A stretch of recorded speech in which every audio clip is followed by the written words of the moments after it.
റോന്ത് റോന്ത് എന്ന ചിത്രം.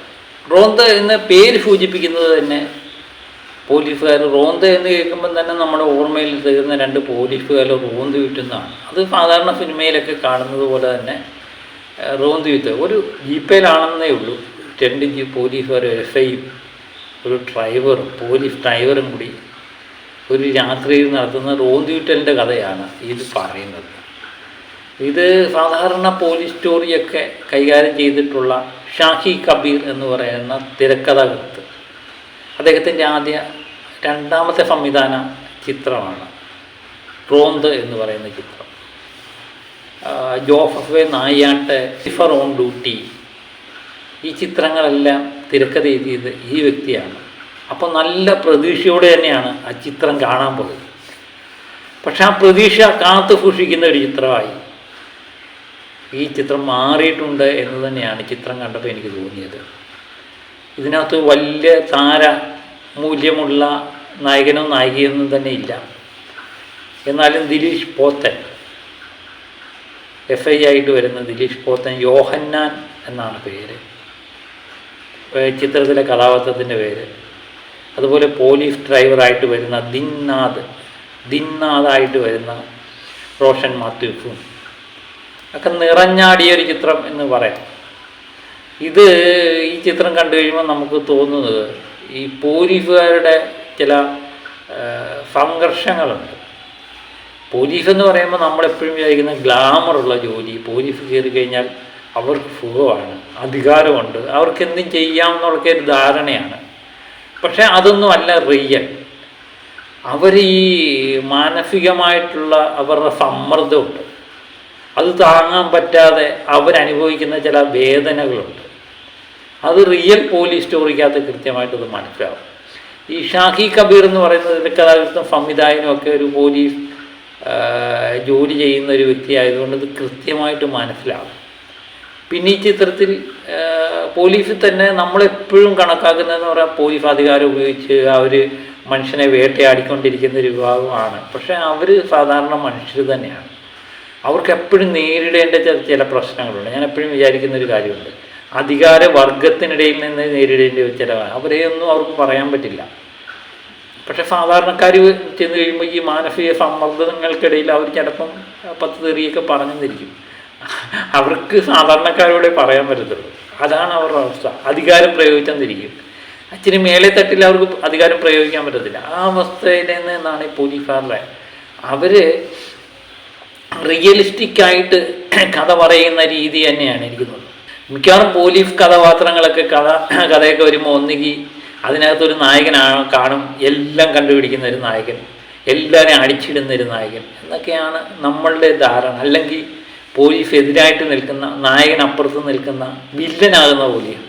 ഇതൊക്കെ തന്നെയാണ് സാധാരണ അഭിനയം. പക്ഷേ ഇത് ഒരു സാധാരണ പോലീസുകാരുടെ കഥ തന്നെ പറയുന്ന ഒരു റിയലിസ്റ്റിക് സ്റ്റോറി തന്നെയാണ് ചിത്രം. നമുക്ക് പ്രിയങ്കര തികച്ചും യാഥാർത്ഥ്യ ബോധത്തോടെ ഈ ചിത്രം ഒരുക്കിയിട്ടുണ്ടെന്ന് തോന്നുന്നു. ഞാൻ പറഞ്ഞില്ലേ, ഒരു സിനിമ യാഥാർത്ഥ്യമായിട്ടുള്ള ഒരു സിനിമ വിജയിപ്പിക്കണമെങ്കിൽ അത് സിനിമാറ്റിക്കായുള്ള തന്ത്രങ്ങളിലൊക്കെ പ്രയോഗിച്ച് ജനങ്ങൾക്ക് ഇഷ്ടപ്പെടുന്ന രീതിയിൽ അത് മാറ്റിയിട്ടുണ്ട്. നമ്മളെ നിവിൻ പോളി നായകനായ ആക്ഷൻ ഹീറോ ബിജു എന്ന ചിത്രം റിയലായിട്ട് പോലീസ് സ്റ്റോറി പറഞ്ഞു പോകുന്നു. ബാക്കിയെല്ലാം തന്നെ റിയലിസ്റ്റിക് അല്ല എന്ന് നമുക്ക് തോന്നിയിട്ടുണ്ട്. വൈകാരികമായ നിമിഷങ്ങൾ ഈ ചിത്രത്തെ ത്രില്ലടിപ്പിക്കുന്നുണ്ട്. കഷ്ടപ്പാടും ഇതിനകത്തുള്ള പുഴുക്കുത്തുകളുടെയൊക്കെ കാണിച്ചു തരുന്നുണ്ട്. കൃത്യമായിട്ടിത് കാണിച്ചു വൈകാരികമായ നിമിഷങ്ങൾ ഈ പ്രേക്ഷകന് അനുഭവപ്പെടും. ചില വൈകാരികമായ നിമിഷങ്ങൾ ചില ചിത്രങ്ങൾ കണ്ടു കഴിഞ്ഞാൽ പ്രേക്ഷകരുമായിട്ട് സംവാദിക്കണമെങ്കിൽ മാത്രമേ അത് വിജയിക്കത്തുള്ളൂ. ഈ ചിത്രത്തിലെ വൈകാരികമായ നിമിഷങ്ങൾ നമുക്ക് അനുഭവപ്പെടും. അത് നമ്മളെ കൊളുത്തി വലിച്ചുകൊണ്ടിരിക്കും.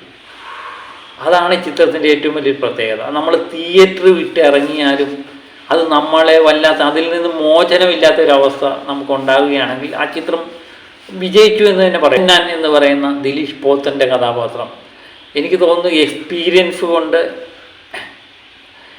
എക്സ്പീരിയൻസ് കഥാപാത്രം. പോലീസിൽ പുതിയതായിട്ട് വന്നതാണ് പോലീസ് ഡ്രൈവറായിട്ട് റോഷൻ മാത്യൂസിൻ്റെ കഥാപാത്രം. ഇവർ തമ്മിലുള്ള ഒരു രസകരമായ ഫൈറ്റ് ഇതിൻ്റെ ഇടയ്ക്ക് ഉണ്ടാകുന്നത്. ഈ റോഷനോട് ചിലപ്പം പരിഹാസ രൂപേണ സംസാരിക്കുന്ന കേൾക്കാം, ഒരു സഹോദരനെ പോലെ സംസാരിക്കുന്നതിനെ കേൾക്കാം.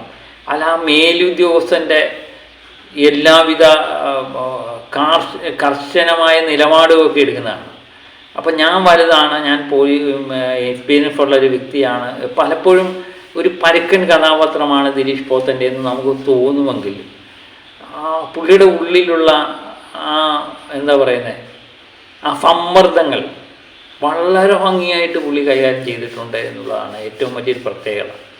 അതുപോലെ തന്നെ എന്തൊക്കെയോ പുതിയതായിട്ട് ജോലിക്ക് കയറുമ്പോൾ നമുക്ക് എന്തൊക്കെയോ ചെയ്യണമെന്നൊക്കെ ഒരു തോന്നലുണ്ടാകും പല കഥാപാത്രങ്ങൾക്കും. അതിലൊരു കഥാപാത്രമാണ് റോഷൻ്റെ കഥാപാത്രം.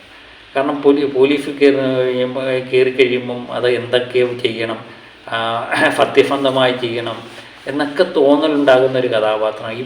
ദിലീഷ് പോത്തൻ്റെ കഥാപാത്രം എന്ന് പറഞ്ഞാൽ മികച്ച രീതിയിൽ നിൽക്കുന്ന ഒരു വിഷയം, ഒന്നും ചെയ്യാൻ വയ്യാത്ത അവസ്ഥ, അതുപോലെ പക്വത, ഇതെല്ലാം ഈ കഥാപാത്രത്തിൽ കൊണ്ടുവരുവാനും അത് വളരെ ഭംഗിയായിട്ട് അവതരിപ്പിക്കാനും ദിലീഷ് പോത്തൻ. മനീഷ് മാധവനാണ് എൻ്റെ ഛായാഗ്രഹണം നിർവഹിച്ചിരിക്കുന്നത്. അനിൽ ജോൺസണാണ് സംഗീതം. ഈ സംഗീതത്തിനൊക്കെ മികച്ച രീതിയിൽ പ്രാധാന്യമുള്ളൊരു ചിത്രം തന്നെയാണ്. അപ്പം നല്ല രീതിയിൽ നമുക്ക് ആസ്വദിക്കാൻ പറ്റിയ ഒരു ത്രില്ലർ അനുഭവം തരുന്ന ഒരു ചിത്രം തന്നെയാണ് റോന്ത് എന്ന ചിത്രം. റോന്തിൻ്റെ ട്രെയിലറൊക്കെ കണ്ടപ്പോൾ തന്നെ നമുക്ക് വളരെയധികം പ്രതീക്ഷ നൽകുന്ന ഒരു ചിത്രം തന്നെയായിരുന്നു. പിന്നെ ചിത്രങ്ങൾ പലപ്പോഴും ഈ താരമൂല്യമൊന്നും ഇല്ലെങ്കിൽ നമ്മൾ ഒന്നും അടിക്കില്ലേ. പക്ഷേ ഈ ചിത്രം നിശ്ചയമായിട്ടും ഒരു തിയേറ്റർ അനുഭവം തന്നെയാണ്. നിശ്ചയമായിട്ടും പോയി കാണാം. ഒരു പോലീസ് സ്റ്റോറി കൃത്യമായിട്ട് നമ്മളിലെത്തിക്കാൻ ഷാഹി കബീർ എന്ന് പറയുന്ന സംവിധായകനും തിരക്കഥാകൃത്തിനും ഒക്കെ കഴിഞ്ഞിട്ടുണ്ട്. അദ്ദേഹത്തിൻ്റെ കെട്ടുറപ്പുള്ള തിരക്കഥയാണ് ചിത്രത്തിൻ്റെ ഏറ്റവും വലിയൊരു വിജയം. ഞാൻ പറഞ്ഞതുപോലെ ഈ രണ്ട് കഥാപാത്രം, യോഹന്നാനും റോഷൻ്റെ കഥാപാത്രവും, ദിലീഷ് പോത്തൻ്റെ കഥാപാത്രവും റോഷൻ്റെ കഥാപാത്രവും വളരെ ഭംഗിയായിട്ട് അവർ കൈകാര്യം ചെയ്തിരിക്കുന്നു. ആ കഥാപാത്രങ്ങളുടെ കെട്ടുറപ്പ് തന്നെയാണ് ഈ ചിത്രത്തിൻ്റെ ഒരു ഭംഗി.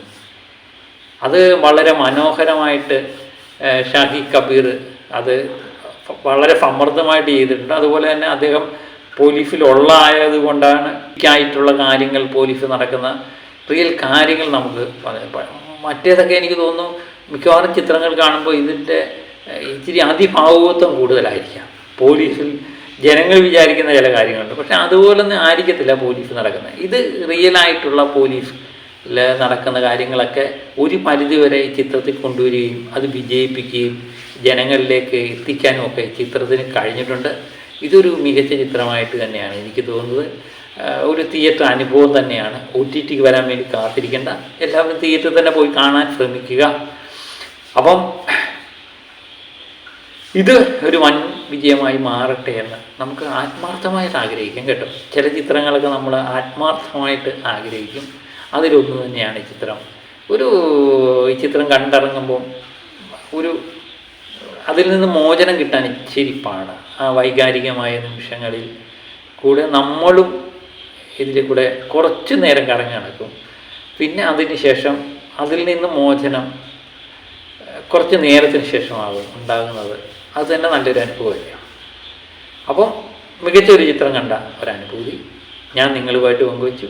നിങ്ങളും പോയി കാണുക. അപ്പം മറ്റൊരു ചിത്രത്തിൻ്റെ വിശേഷമായി വീണ്ടും ഞാൻ എത്താം. ഞാനിത് പ്രത്യേകം പറയുന്നു, ഇതെൻ്റെ അനുഭവമാണ്. എനിക്കിഷ്ടപ്പെടുന്നു വെച്ചാൽ നിങ്ങൾക്ക് ഇഷ്ടപ്പെടണമെന്നില്ല. എനിക്ക് ഇഷ്ടപ്പെടാത്ത പടം ചിലപ്പോൾ നിങ്ങൾക്ക് ഇഷ്ടപ്പെടുകയും ചെയ്യും. അതൊക്കെ തന്നെയാണ് സംഭവങ്ങൾ. അപ്പോൾ നിശ്ചയമായിട്ടും ഈ ചിത്രം നിങ്ങൾ പോയി കാണുക. എന്നിട്ട് നിങ്ങൾ അനുഭവം പങ്കുവെക്കുക. അപ്പോൾ മറ്റൊരു വീഡിയോയുമായിട്ട് വീണ്ടും ഞാൻ എത്താം. Okay, by.